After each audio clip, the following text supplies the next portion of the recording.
Calls from room 414. Janice had worked the graveyard shift as night auditor at the Hillcrest Inn for almost a decade. She'd seen every kind of late-night chaos a hotel could offer: drunk guests, lost tourists, 3 a.m. emergency requests. Nothing truly surprised her anymore. Until November. Because that month, the front desk phone began ringing from a room that shouldn't have had power. A room that had been empty for 3 weeks. Room 414.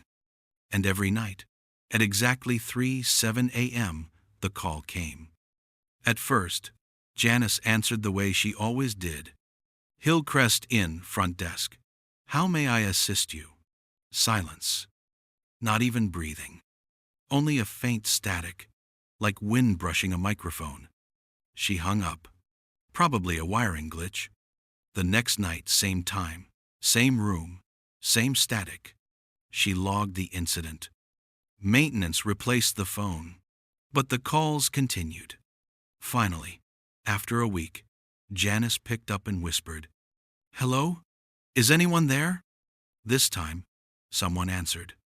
A faint whisper, trembling as if spoken from far away. "Don't hang up." Janice straightened, heart pounding. "Do you need help?" A shaky inhale. The voice sounded young, frightened. "He won't let me leave." Janice checked the system.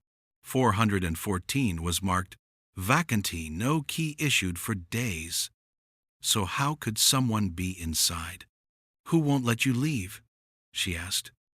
Before the voice could answer, the line cut sharply.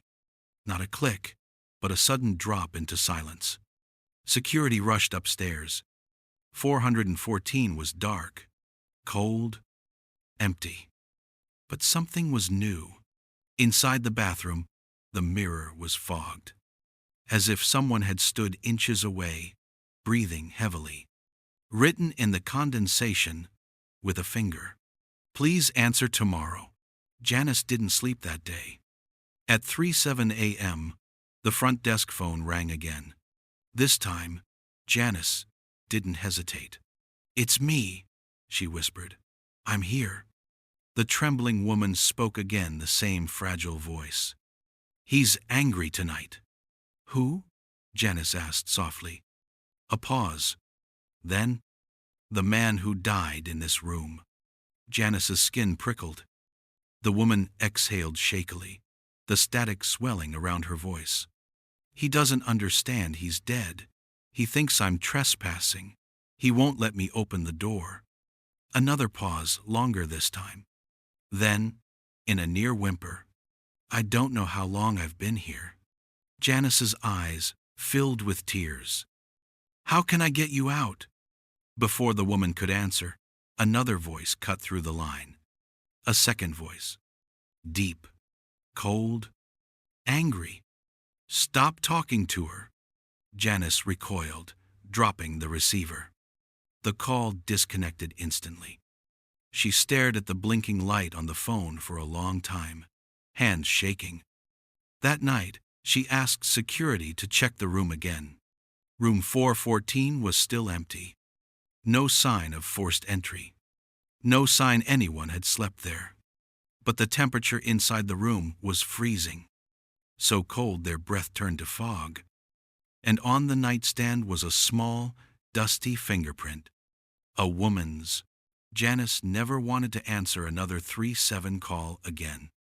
But the next night, when the phone rang, she felt compelled. She answered with a whisper. "Hello." The sound of something dragging was heard. Something struggling, followed by, "He found me." The line went dead. And the phone never rang again. The luggage cart. The Metro Hotel was the kind of place travelers forgot about. Mid-range, quiet, comfortable enough to rest, but too bland to remember. But the staff who worked the night shift, they remembered everything, especially Leo. Leo had been a bellman for 4 years, kind, soft-spoken, and always early for his shift. He knew every creaky board in every hallway, every humming light fixture. every sound the old building made, which is why the noise he heard on the 10th floor that night didn't make sense. It was nearly 1 a.m. when the front desk called him. "Leo, can you check on a guest in room 1026? She says there's a luggage cart outside her door." Leo sighed. Probably teenagers messing around again. He took the elevator up. The 10th floor was unusually still, the kind of stillness that feels heavy, like the air is holding its breath.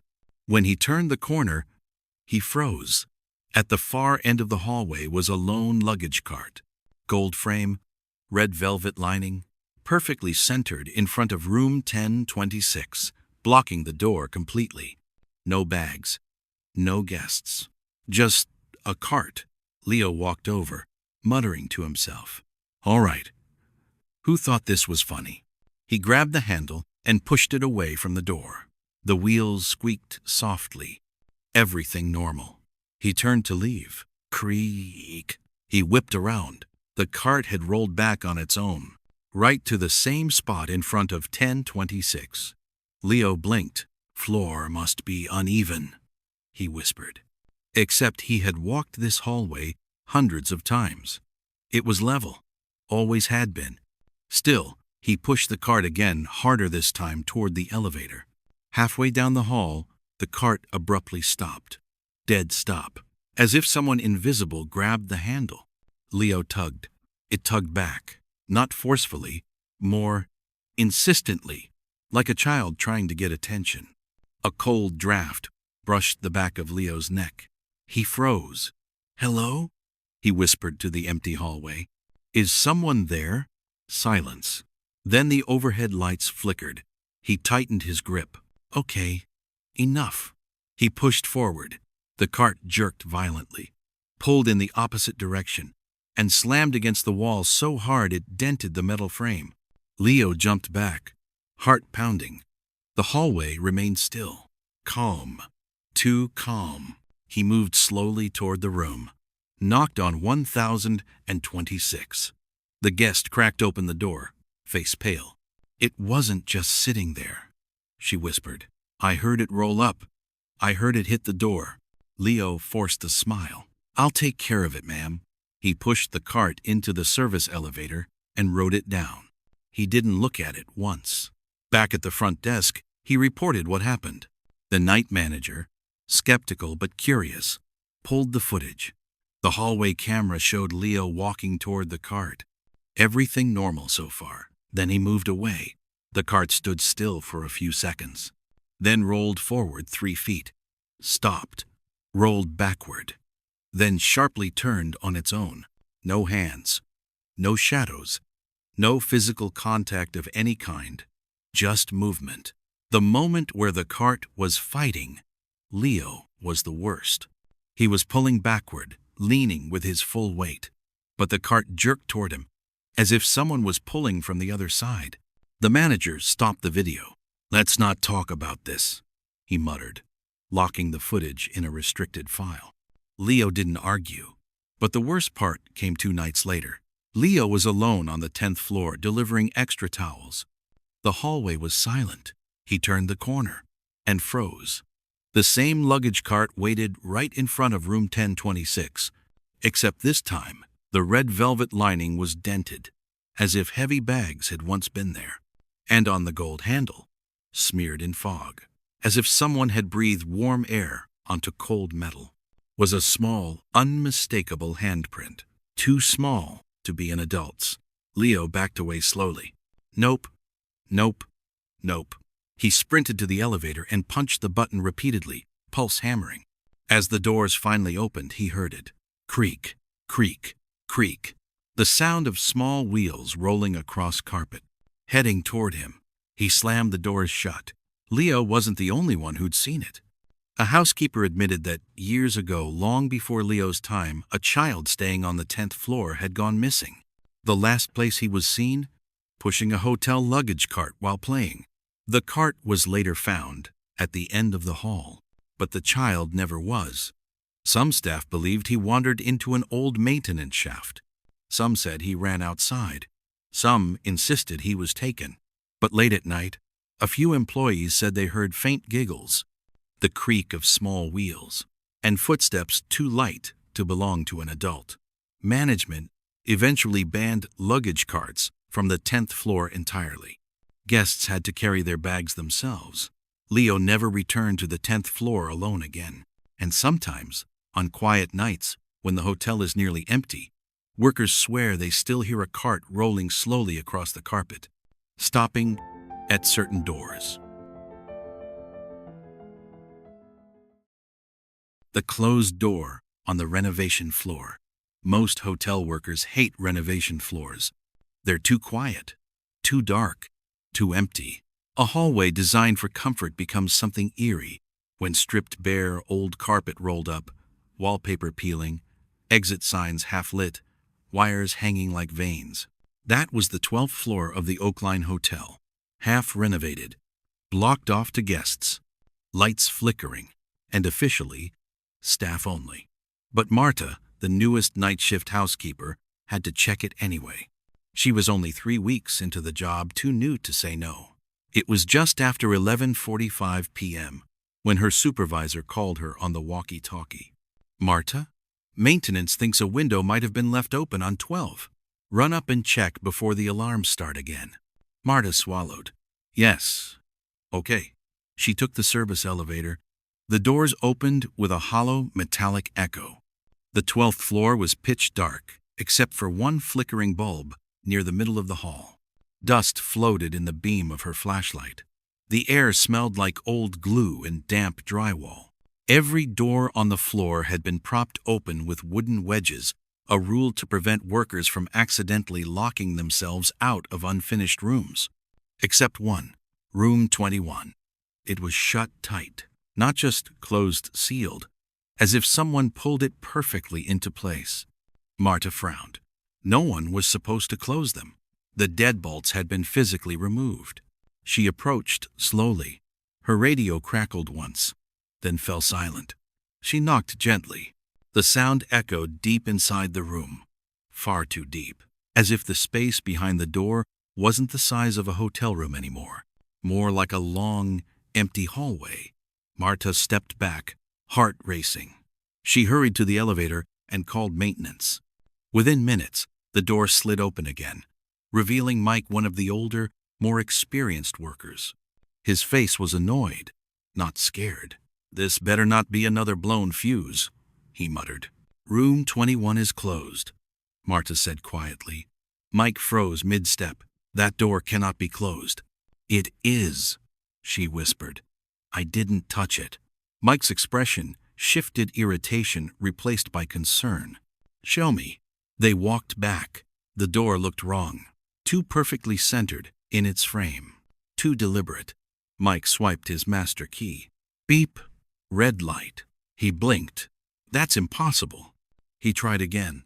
Again, red. "Deadbolts are removed," he muttered. "This lock shouldn't even function." He shoved the door with his shoulder. It didn't budge. Marta felt cold prickles running up her arms. "Maybe someone's inside?" she whispered. "No one should be." Mike swiped again, forcefully. Green. The door slowly eased open, swinging inward without resistance, as if someone inside had been standing behind it, deciding whether to let them in. Marta's breath caught.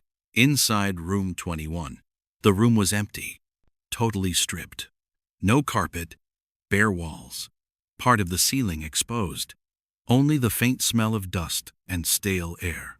But the silence inside felt thick, like being underwater. Mike stepped in first, scanning the corners. "See? Nothing. Just workers forgetting stuff again." He walked toward the far wall to check the window. It was closed, latched tight. No wind, no drafts, no explanation. Marta finally stepped in, just a foot over the threshold, and noticed something Mike missed. On the floor, in the dust, were footprints, but not adult footprints. Small, barefoot, child-sized.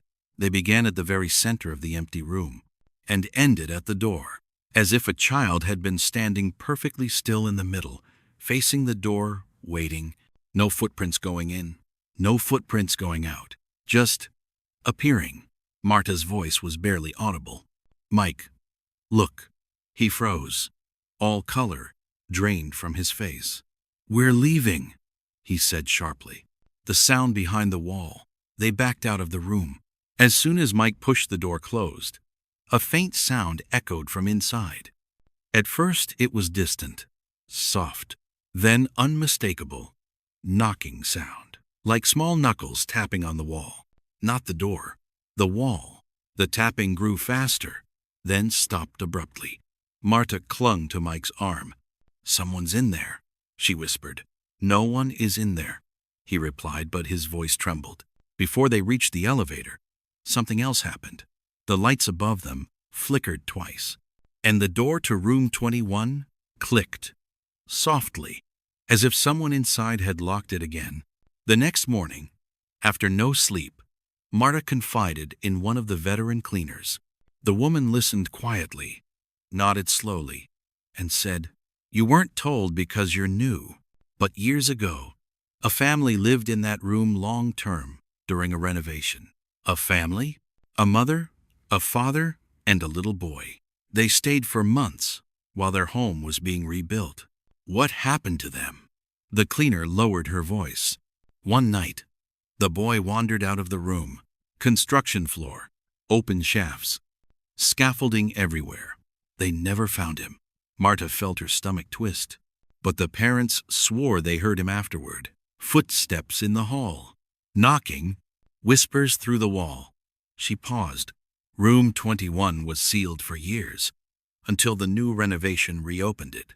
Marta never went to the 12th floor again, but 1 week later, she overheard maintenance on the radio. "Hey, Mike, did you wedge 21 open last night?" "No." "Why?" "Because it's closed again, and the lock is active." There was a long silence. Then, "And there are footprints in the dust." But the room was locked all night. Marta turned off her radio. She had heard enough. She quit within a month. The renovation on the 12th floor was completed. Every room cleaned, furnished, decorated. Every room except one. Room 21 remains closed, unlisted, and offline. A perfect modern hotel on the outside, with one door locked from the inside. And sometimes, late at night, workers say they hear faint tapping coming from behind the wall. Soft, rhythmic, childlike, as if someone is waiting for the door to open again.